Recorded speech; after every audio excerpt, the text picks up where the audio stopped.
Bonjour à toutes et à tous les amis, j'espère que vous allez bien. Bienvenue aujourd'hui dans cette nouvelle vidéo sur la chaîne YouTube. Vidéo qui est la continuité d'une ancienne vidéo que j'ai faite auparavant, tout simplement sur la chaîne, qui traite de la notion d'érosion. On est parti donc dans cette vidéo pour poursuivre la notion et tout simplement, histoire que vous en appreniez plus sur celle-ci. Alors t'es prêt? C'est parti!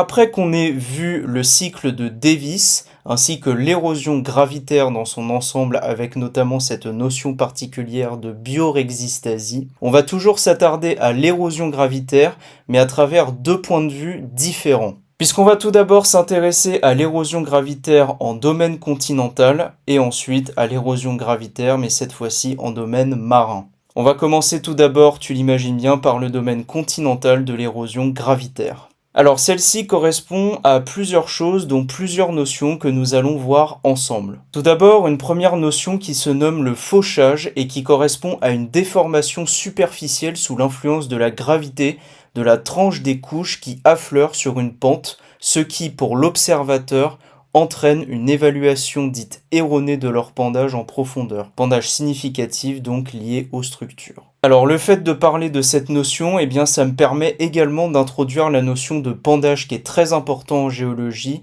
et que l'on verra plus en détail lorsqu'on abordera sur la chaîne une prochaine partie qui sera consacrée à la tectonique en géologie. Alors le pendage en géologie correspond à l'angle qui existe entre une surface telle qu'une couche ou un plan de schistosité ou bien encore un contact anormal, etc.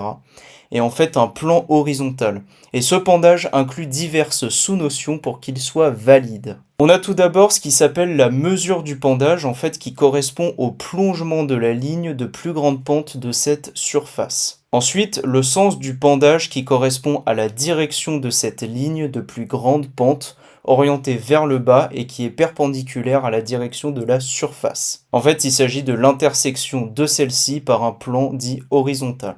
Alors finalement, c'est bien beau de connaître ces notions, mais concrètement, en fait, à quoi ça pourrait correspondre sur le terrain, par exemple, et donc en l'occurrence en pratique. Bien que je compte faire une vidéo terrain sur la chaîne où j'expliquerai plus clairement ce qu'est le pendage, je souhaite tout de même te donner une explication plus théorique ici dans cette vidéo. Alors ce qu'il faut savoir, c'est que sur le terrain, le pendage est mesuré grâce à un outil qui s'appelle le clinomètre et son sens avec une boussole. Si tu as l'occasion de découvrir une carte géologique, tu découvriras sans doute l'apparition d'une sorte de flèche en forme de T. En fait, ce T, il s'agit là encore du pendage dont la pointe est dirigée vers le sens de celui-ci. La valeur de ce pendage est en degrés et est souvent indiquée par un chiffre, parfois par une longueur plus ou moins grande de la branche verticale du T.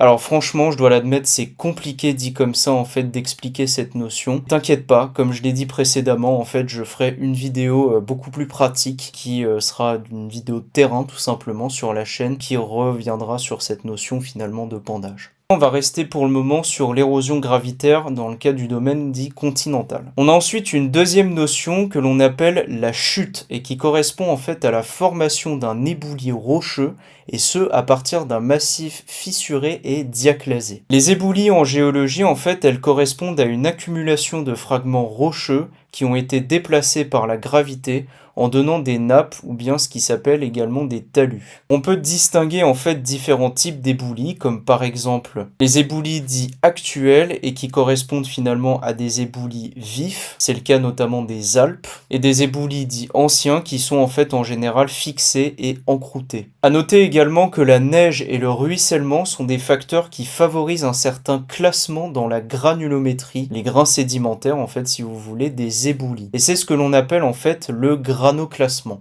Une troisième notion maintenant qui se nomme le glissement et qui concerne différentes structures particulières comme les glaciers rocheux, ou bien encore les décollements et les coulées. Maintenant qu'on ait pas mal vu finalement en détail l'érosion gravitaire et ce dans le domaine continental, voyons maintenant ce qu'il en est dans le cas du domaine marin. En fait, dans le domaine marin, on retrouve les différents principes d'entraînement gravitaire tels que la chute et le glissement. Cependant, il ne s'agit pas des mêmes types de chute et de glissement que le domaine continental. Notez bien ça. En fait, dans ce cas-là, les glissements, ils sont essentiellement sous-marins et les phénomènes sont donc synsédimentaires, c'est-à-dire qu'ils ont lieu pendant la sédimentation. Dans ces phénomènes synsédimentaires, on retrouve une tectonique qui est précoce comme des brèches intraformationnelles ou coulées de débris si tu préfères, qui résulte de la fragmentation d'un banc superficiel accompagné d'un déplacement de débris rapidement cimenté ensuite par finalement ces bouts.